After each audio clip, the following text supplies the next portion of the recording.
Hello, and you are very welcome back to Shattered Lives. I'm Ciaran Bradley. Week 11 of the murder trial of Gerry the Monk Hutch is well underway in Dublin Special Criminal Court.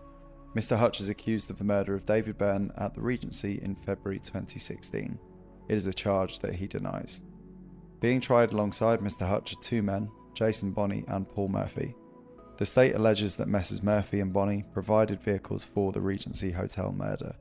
Both men deny the charges against them. To bring us up to date with the goings-on is our chief reporter for the Irish Daily Star, Paul Healy. Paul, how you keeping? I'm not too bad. Good. I must confess, I believe in being honest to our listeners, so I will say that I was there for about 3/4 of today. I would say I had to make a dart home unexpectedly this afternoon, but I'm up to speed as to what I missed. So I will say that, as I said, I just believe in being honest about that fact that I wasn't there for the latter half of today. But look, as we flagged yesterday, Sarah Sked was giving her evidence today. She was with on Garda Síochána as a senior analyst, and she analysed some of the CCTV footage in the case and the phone data, the mobile phone data. So we spoke about this kind of at length already this week in terms of all of the cell sites that the phones that were seized from Jonathan Dowdall, Patrick Dowdall and Paul Murphy and Jason Bonney, where they pinged off across the country, 4 different counties. So she was going to give her evidence in relation to that today. But there was still some tidying up in the morning before we got to that, and a couple of just interesting tidbits that I think are worth speaking about. I think primarily the most interesting thing that's come out this morning, that we're obviously going to hear a bit more about maybe next week or possibly tomorrow, we'll see how it goes, is in relation to Jason Bonney. So just to remind people that Jason Bonney is on trial, and he is not accused of the murder, but he's accused of facilitating it by using his BMW. So it's a BMW X5, and it's alleged that he drove to St. Vincent's GAA Club by the Regency Hotel, and that he helped aid the gang in their escape. And he was part of a convoy of vehicles. So Paul Murphy is alleged to have been driving his Toyota Venza's taxi as part of that convoy as well, and they both deny that. So what I found interesting today was that they put Garda Michelle Purcell back on the stand. So she's been leading the trial through the CCTV footage, and she was clarifying elements of that. And in the course of that, the defence for Jason Bonney, that's John Fitzgerald, senior counsel, he put it to the witness about the movements of that BMW X5 on the CCTV footage. And he put it to Garda Purcell that Jason Bonney is not identifiable in any of the footage apart from at his home in Drumney Wood in Portmarnock at the start of the day, the beginning of the 5th of February that morning.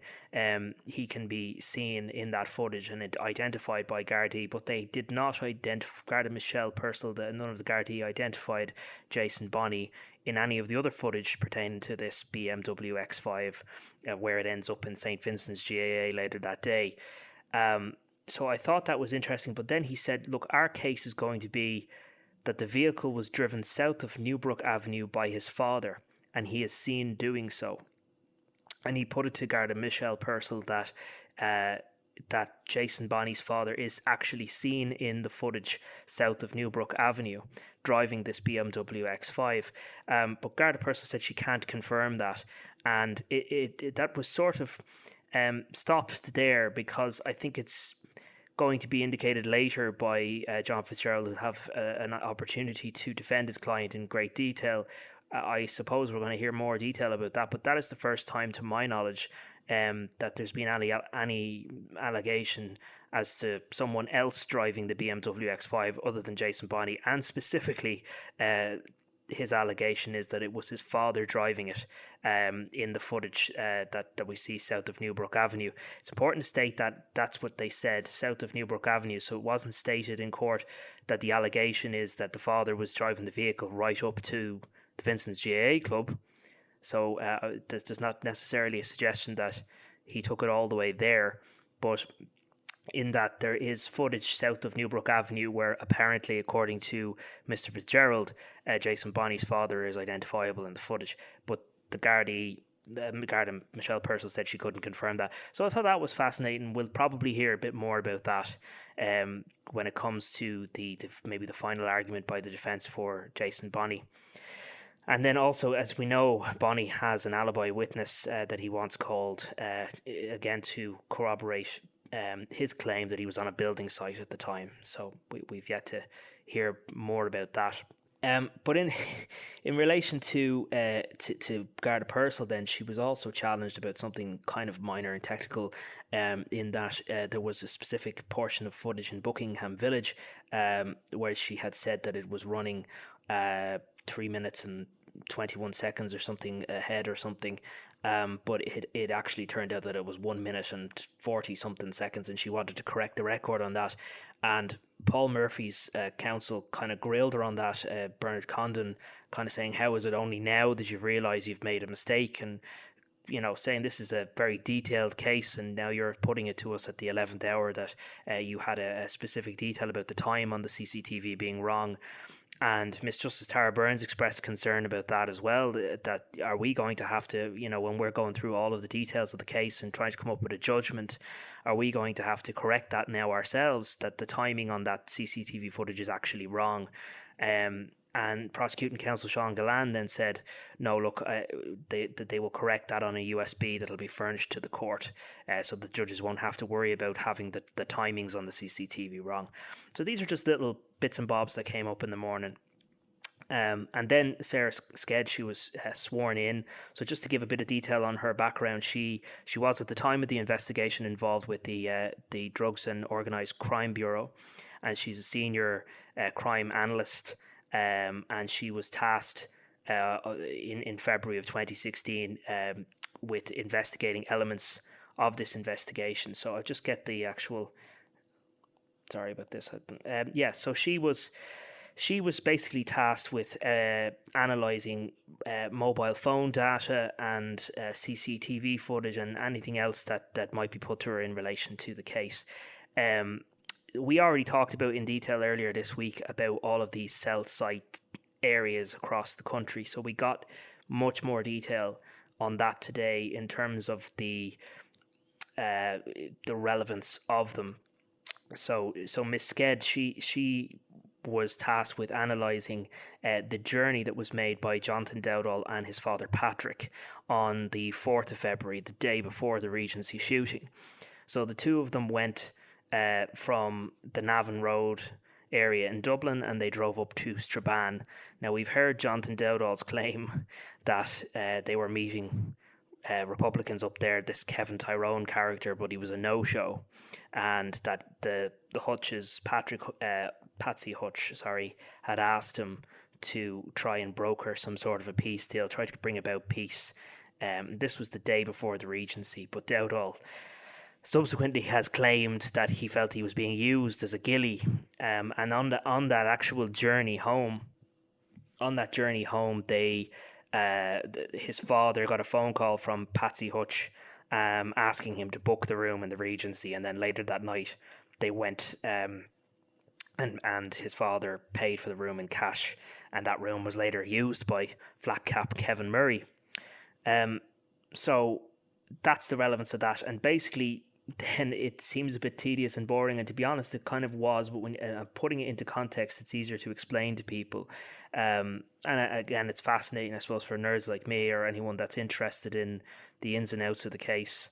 I mean, you have from the beginning of the day right up to the end of the day, minute by minute really, in terms of phone calls, texts and internet data in relation to both of these men, and also then Jonathan Dowdall's wife, Patricia.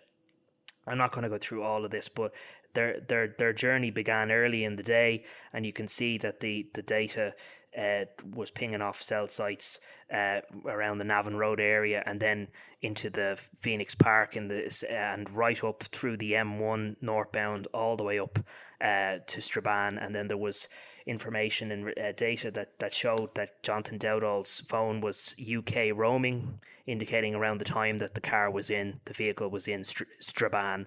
And then there's data that shows phone calls between Patricia Dowdall, Jonathan Dowdall, and then Patrick Dowdall around the time that she was tasked with ringing up the Regency Hotel. And there was also data pinging that indicated that she had made a phone call to the Regency Hotel. She booked the room initially, then Patrick Dowdall went and paid for it in cash. That's how that allegedly worked. So basically all of this data correlates with these claims that these phone calls were made at specific times during the day, and charted the journey right up north and right back to the Navan Road area again.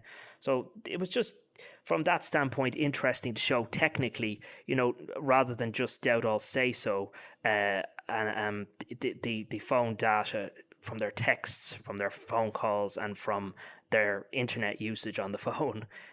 It's fascinating because the guards kind of essentially track you based off those things because of where your phone is pinging off these masts all the way. And she then drew up 2 different maps of their journey. She was able to draw their journey to and from based off where their phones were pinging across the country, across these 4 counties. So that was fascinating. Yeah. And obviously, all of these data points, I suppose, need to be entered into the court. And has that all finished now? I mean, has she gone through the kind of the rigmarole of where everyone was at each time, or have we got a little bit more to go? We've got more to go. So she was also speaking about the CCTV footage in relation to the vehicles driven allegedly by Jason Bonney and Paul Murphy, and went through how basically the movements of these cars through Dublin City, both before and after the Regency shooting. She referred to a flat cap male, that's how she described him, on the CCTV footage. This particularly can be seen in the St. Vincent's GAA area, so you can see a flat cap man walking and getting into this BMW X5 at the St. Vincent's GAA club, but this person isn't identifiable. And neither is Jason Bonney. But what's interesting about that is obviously we know there was a flat cap male, Kevin Murray. You could surmise, we don't know for a fact, but a flat cap male, you could surmise that perhaps Kevin Murray was the person who got into the BMW X5 that the state says Jason Bonney was driving. Can you give us a sense? You're seeing these CCTV images in the court, right? Yes, you're seeing these. Yeah. So what kind of quality are they? I mean, I'm not looking for you to kind of confirm or deny that that they are who they say they are, but I mean, is it reasonably easy to see who is where? It's important to clarify that at this particular juncture that I wasn't actually in the courtroom, but I can recall that we were told that Miss Sked was actually furnished with stills of the CCTV rather than the footage itself. So I anticipate that that's probably what the court was shown. If it was shown the footage at all, these would have just been stills that were furnished on a PDF document. So I can't really speak to the detail that was shown there. But we have heard that Jason Bonney wasn't identifiable at this particular point in time.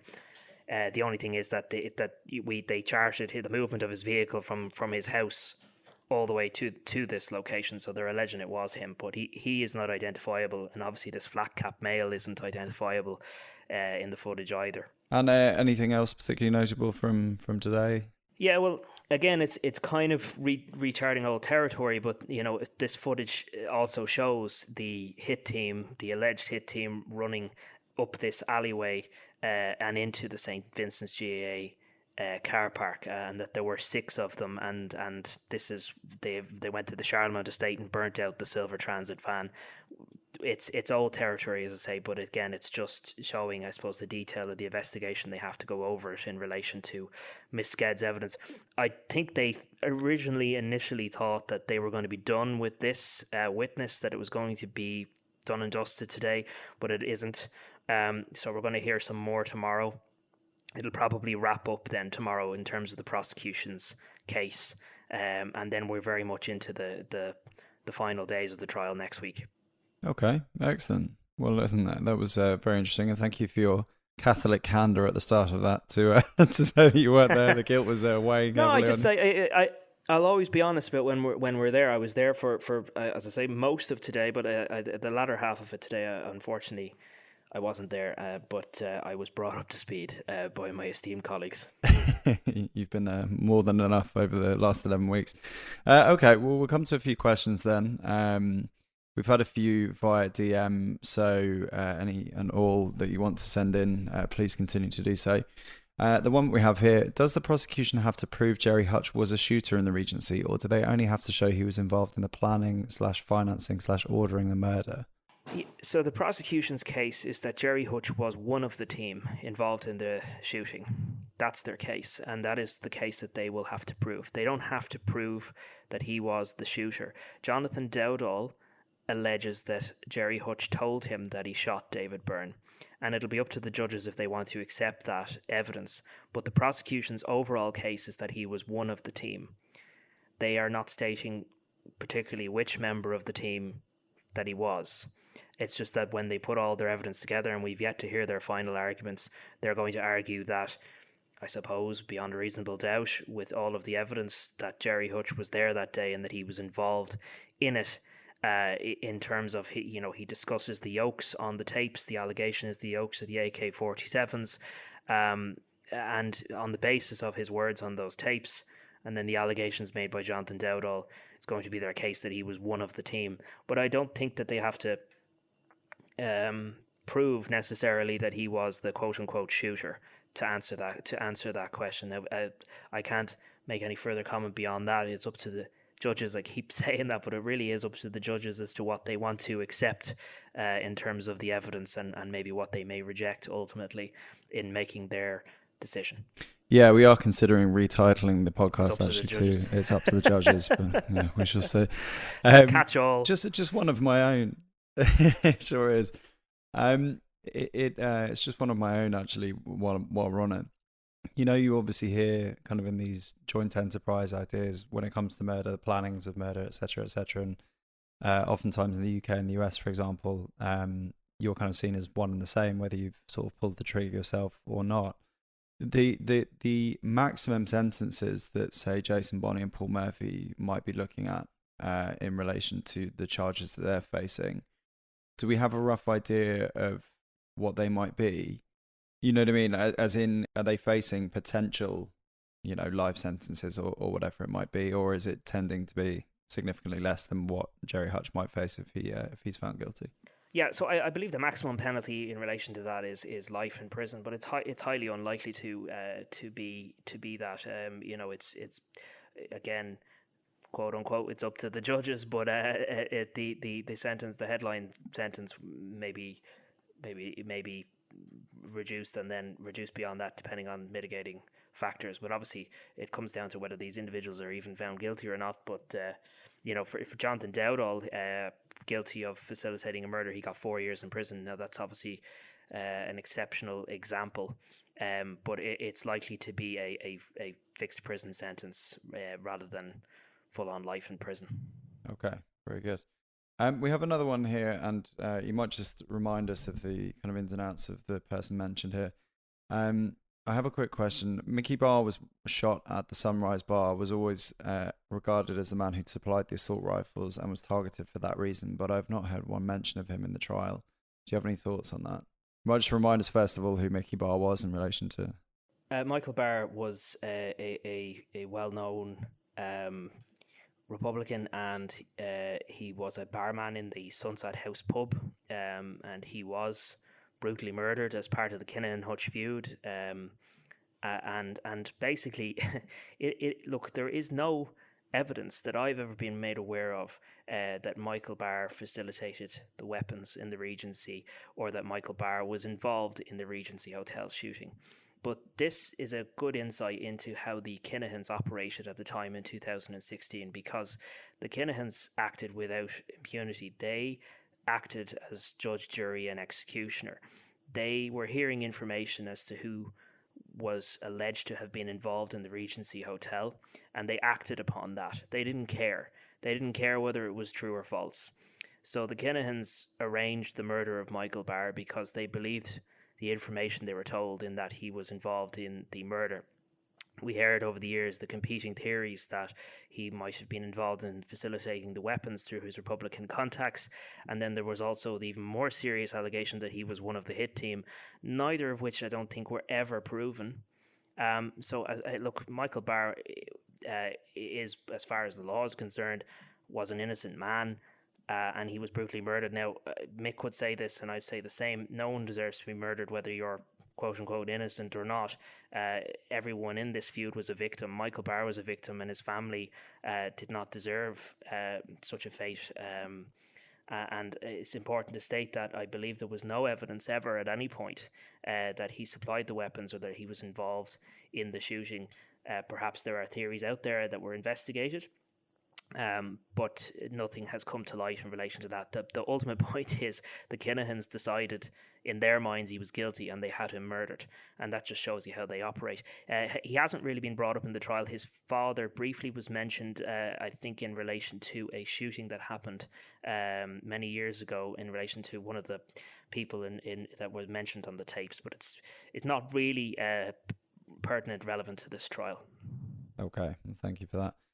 Here's another one, and we've kind of broached this a couple of times before, so forgive us if we're repeating ourselves.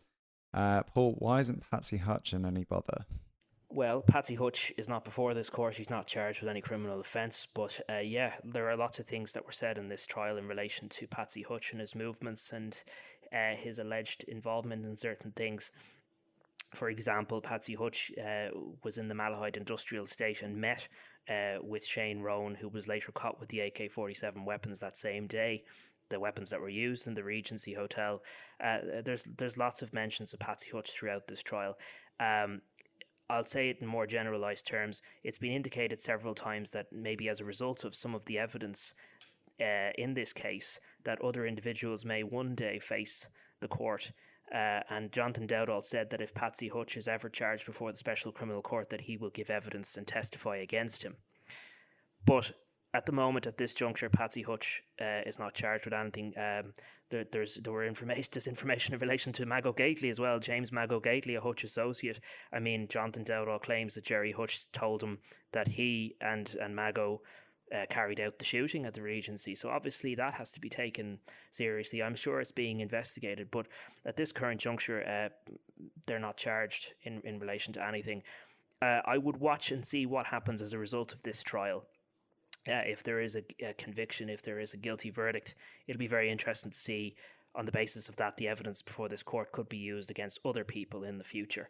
But I think pending the outcome of this trial, now that's just my own speculation, God knows what could happen and what might be being considered by Gardai and ultimately the DPP. But yeah, it's a very good question. Yeah, well, speaking of the outcome of the trial, we have another one here via Twitter. If Gerry Hutch is cleared of the charges and found innocent, or rather not guilty, I should say, what's next for him? Does he have to disappear again, or can he? He's still a wanted man by many, I presume. So what could the future of freedom hold for him? What do you think? I think it'll be a difficult life for Gerry Hutch, no matter what happens, and it has been. Gerry Hutch is, no matter what you might think, his life was torn asunder. His brother was murdered. He lost nephews in this feud, and he became a target of the Kinahan cartel. Now, the only thing that's changed in the last few years is that the Kinahans are now the ones being hunted by authorities across the globe, the Spanish, the US, ourselves, and God knows who else. And Daniel Kinahan is very much distracted at the moment. And look, the feud, you'd be in a spot of bother if you said the feud was over, because it probably never really is over. And Gerry Hutch probably does still remain a target. I don't anticipate that he would stay in the jurisdiction. It'd be crazy if he did. He had already long left the jurisdiction and had a life for himself in Spain and in other countries. He'll probably move abroad again and probably would have to remain abroad for the rest of his life. Now, he can do whatever he wants if he's found not guilty. He's a free citizen. He has a family. So Yeah, it's a tough question to speculate, but you can only really state the facts. The facts are that there was an attempt on his life in Lanzarote in 2015 at the start of this feud. He got away very narrowly with his own life. And I'm sure that he is very much aware that there are individuals who would still want to cause him harm. So yeah, his life is forever changed by this, no matter what happens. Okay, Paul. Well, listen, thanks a million for everything today. Thank you for your 3/4 day in court. Hopefully this won't be the start of you slacking off the rest of the trial. No, I'll be back there at really 11 a.m. sharp tomorrow, and we'll hopefully have another full update for you tomorrow. You surely will. Said with the venom that it was deserved. Listen, lovely to talk to you. Thanks a million for today, and we'll speak to you soon. Thank you.